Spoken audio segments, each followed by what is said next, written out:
यहाँ से साबित होता है कि इस्तग़फ़ार रिज़्क़ को बढ़ाता है।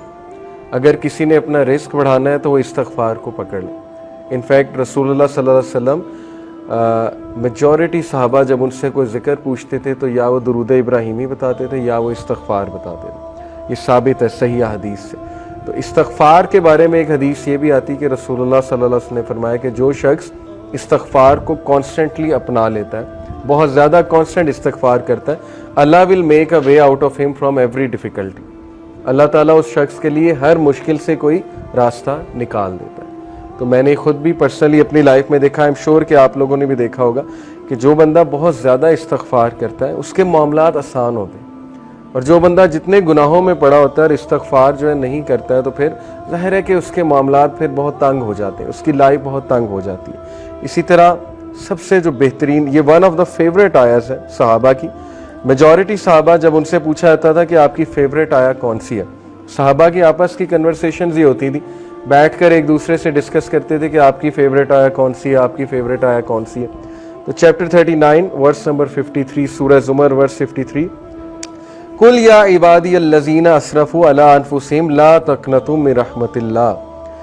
ए नबी कह दीजिए मेरे बंदों से, यहाँ पर या इबादी तमाम इंसानों से बात हो रही है, अल्लज़ीना असरफ़ू अला अनफुसिहिम जो कि ज़्यादती कर चुके हैं अपने नफ्स में, who have cross the limits. असरफ़ू यानी कि इसराफ कर दिया हुआ है, ज़्यादती कर दी हुई है उन्होंने अपने नफ्स पर। क्या कहो उन्हें, ला तक़नतू मिन रहमतिल्लाह के अल्लाह की रहमत से मायूस नहीं हो।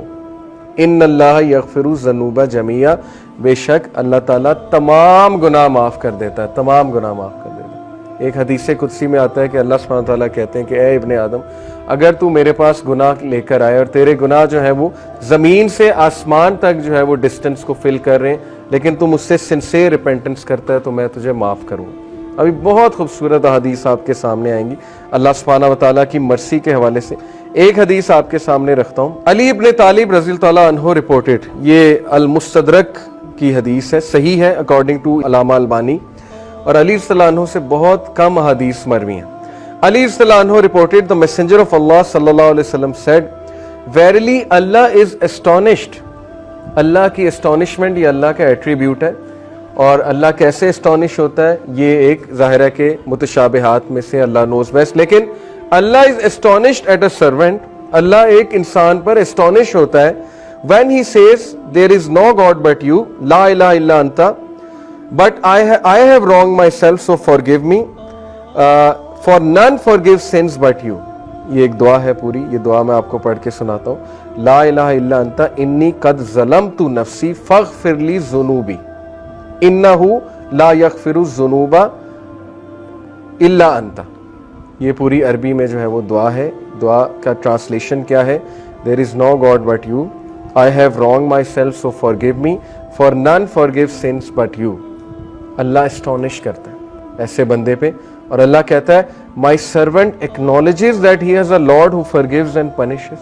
अल्लाह एंजल्स को कहता है, अल्लाह ताला बोलता है कि क्या मेरा बंदा ये एक्नॉलेज कर रहा है कि उसका एक रब है और वो रब जो है गुनाहों को माफ़ करता है, यानी अल्लाह को इतनी खुशी होती है। इसी से रिलेटेड एक और हदीस है कि जब एक गुनाहगारी, सही बुखारी की हदीस है, जब एक गुनाहगार शख्स अल्लाह से गुनाहों की माफ़ी मांगता है तो अल्लाह को इस तरह की खुशी होती है जैसे एक इंसान जिसका कैमल डेजर्ट में लॉस्ट हो गया था और वो अपने कैमल को ढूंढ रहा था, और उस कैमल पे सारा सामान था, उस कैमल पे पानी भी था, उसका बाकी भी दीगर सामान था, और अचानक उसे दूर से वो कैमल चला नज़र आता है तो वो खुशी में आपे से बाहर होकर जो है वो ये कहता है कि अल्लाह मैं तेरा रब हूँ और तू मेरा बंदा है। ये हदीस के अल्फाज है, यानी खुशी में इस तरह के अल्फाज कह देता है। तो अल्लाह ताला को इस लेवल की जो है वो खुशी होती है जब गुनाहगार बंदा अल्लाह से बात करता है, जब गुनाहगार बंदा अल्लाह सुब्हानहू व तआला को पुकारता है।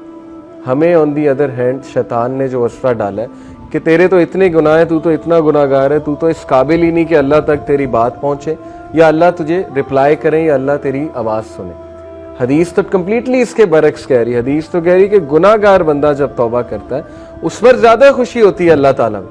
And it perfectly make sense. मैं एक टीचर हूँ, आप में भी शायद कोई टीचर हो, जब अच्छे स्टूडेंट जो है वो ए लेते रहे, ए स्टार लेते रहे, मुझे कोई इतनी खुशी नहीं होती, मैं कोई सरप्राइज नहीं होता हूँ। लेकिन जब बैक बेंचर और एक ऐसा स्टूडेंट जिसका रिकॉर्ड ही कोई नहीं है वो अगर अच्छे नंबर ले ले तो मैं एस्टॉनिश भी होता हूँ, और जाहिर है कि मुझे दुगनी खुशी होती है, शायद इससे भी ज़्यादा खुशी होती है।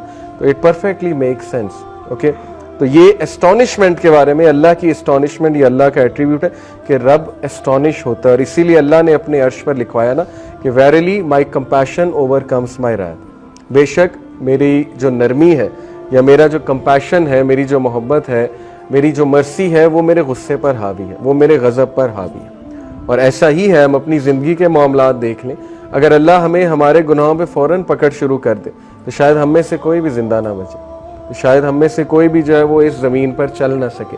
लेकिन कितने चांसेस देता है, कितने चांसेस देता है अल्लाह। आप यहाँ से अंदाज़ा लगा लें कि खालिद बिन वलीद को चांस दिया अल्लाह ने, एक टाइम पे वो दुश्मन है रसूलुल्लाह सल्लल्लाहु अलैहि वसल्लम, अगले ही टाइम पे वो एक ऐसे कमांडर बने कि उनके सैफ अल्लाह का लक़ब उनको दिया गया। हालांकि ज़ाहिर है एट वन मोमेंट गुनाह कर रहे हैं, नबी के खिलाफ तलवार निकाल रहे हैं, इससे बड़ा गुनाह और क्या है। बहुत बड़े बड़े गुनाह लोगों से हो जाते हैं, लेकिन अल्लाह का दरवाज़ा हमेशा खुला है, अल्लाह का दरवाज़ा कभी बंद नहीं होता। इंसान खुद दरवाज़ा बंद करता है, अल्लाह कभी दरवाज़ा बंद नहीं करता। ओके, सो इसके बाद मैं तौबा की कंडीशंस के बारे में आप सबसे बात करना चाहूँगा। बहुत ज़रूरी है कि चूँकि तौबा एक बेहतरीन अमल है, बहुत बड़ा अमल है, ये हमारे बाप का अमल है, हज़रत आदम अलैहिस्सलाम का अमल है, तो इट इज़ इम्पॉर्टेंट कि हम जानें कि सिंसियर रिपेंटेंस होती क्या है।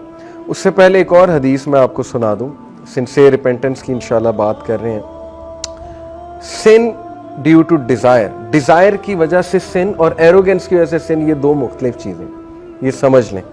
अबू नोएम रिपोर्टेड, ये हिलियतुल औलिया एक किताब है बहुत ज़बरदस्त, उसमें सलफ़ के वाक़यात मौजूद हैं। Abu Nuaym reported Sufyan ibn Uyaynah रहीमहुल्लाह said, whoever commits a sin due to desire, जो भी गुनाह करता है ख्वाहिश की वजह से, verily whoever commits a sin due to desire, we should hope for his repentance, हमें उम्मीद होनी चाहिए कि उसका गुनाह माफ हो जाएगा। क्यों? verily Adam अलैहिस्सलाम disobeyed due to desire and he was forgiven, क्योंकि हमारे बाप आदम अलैहिस्सलाम ने डिज़ायर की वजह से, डिज़ायर थी ना कि अल्लाह ने मना किया ट्री से नहीं खाना, सेल्फ कंट्रोल ज़ाहिर लूज हो गया फॉर वट एवर रीज़न, और डिज़ायर की वजह से जो है या क्यूरियोसिटी की वजह से है, गुनाह कर बैठे।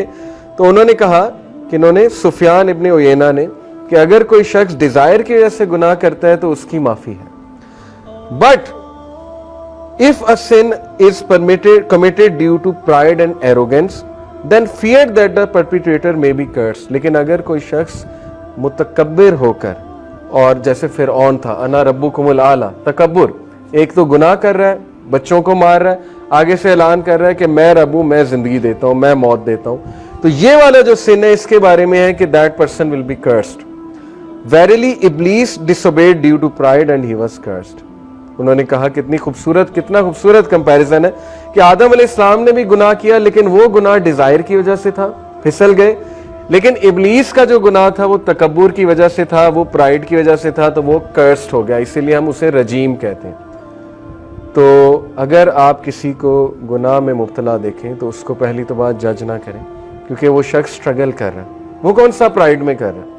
बहुत से ऐसे गुनाह है, मुसलमान तो प्राइड में नहीं कर सकता, मैंने तो आज तक ऐसा मुसलमान नहीं देखा जो गुनाह करके जो है तकब्बुर करे कि मैं तो बिल्कुल ठीक हूँ।